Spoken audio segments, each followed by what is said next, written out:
Amy and Haluna, thank you for talking to me today about malaria.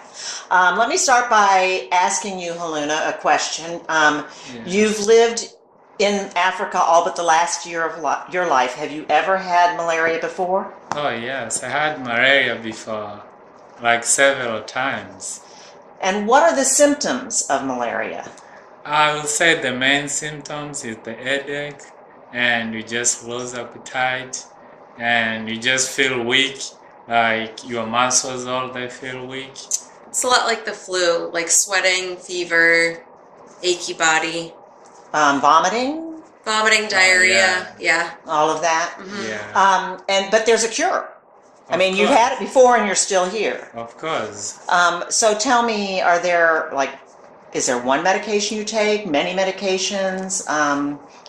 What's done to cure malaria? Oh yeah, we have different medication and it depends like your strongness. Some people they used it to take back then. It's called the chloroquine, which it was like super strong. So people they decide to stop using it because of the strongness of the medicine. And now they just bring something else which is called metacaphyrin. Now we are using metacaphyrin, but people they don't trust it because it just take a long time to cure malaria. So when I was leaving, I left the process to introduce something else. It's called Mseto. Mseto it is Tanzanian name. So, but I believe that medicine is from America.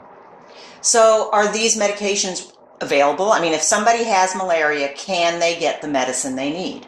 Oh yeah. Is it expensive? It's relatively cheap by our standards, but for them it's probably a little bit more expensive for So someone it's not given to the people free. it's not free, but Okay. it's like probably a little over $1 for the doses you would need to cure it. So you can cure the entire. That's all of the medications needed to cure.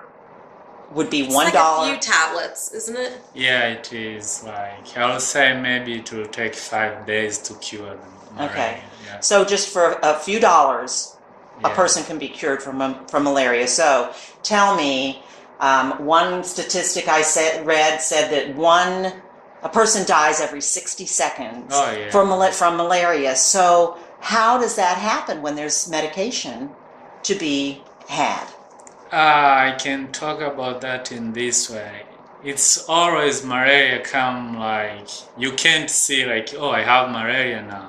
You can feel strong still but you have malaria and it may show up to you. You feel like I have headache. In 2 days it's gone. So you feel like I'm fine again. Then it will come back. It's powerful more than before, which that will take you like a day and maybe you'll be even gone by that time you think about taking medicine.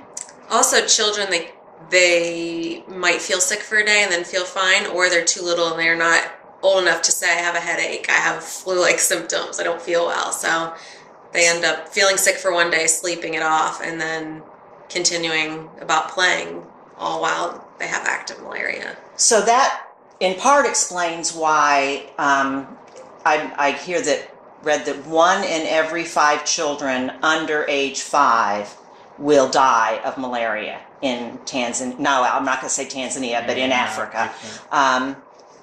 Is there any other reason why children are so vulnerable that you can think of?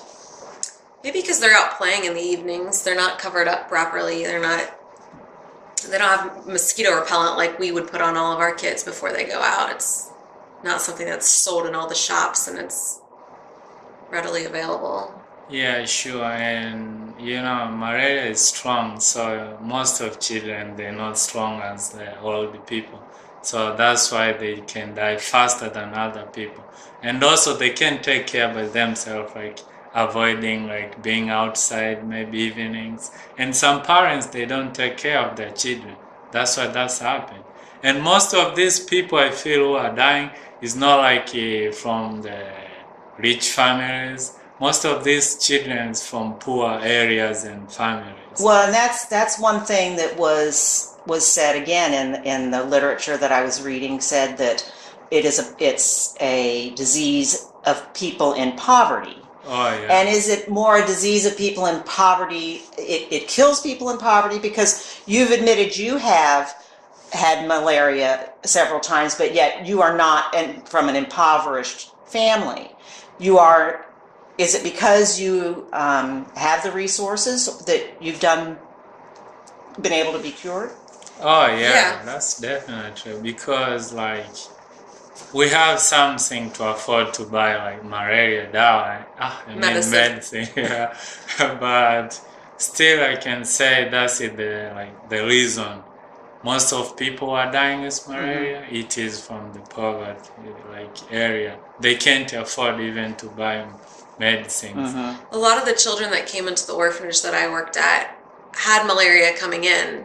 We treated them, and then from then on, they never had malaria again. I can't think of one child that got malaria while living at the baby home, and it's because from the second the sun went down, they were in long sleeves and pants. They were inside.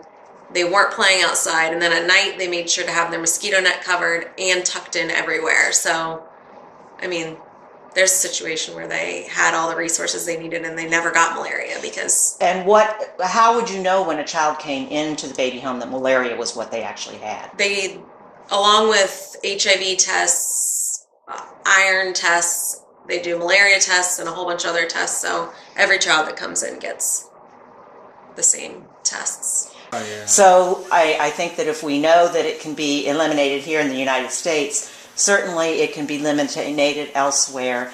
And I'm hoping that the collections that are made and the donations that are made for Imagine No Malaria, I hope it will make the difference that is sought.